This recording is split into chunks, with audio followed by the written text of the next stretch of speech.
بسم الله الرحمن الرحيم تبت يدا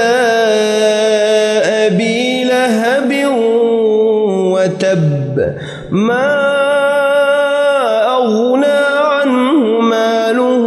وما كسب سيصلى نارا ذات لهب وامرأته حمالة الحطب في جيدها حبل من مسد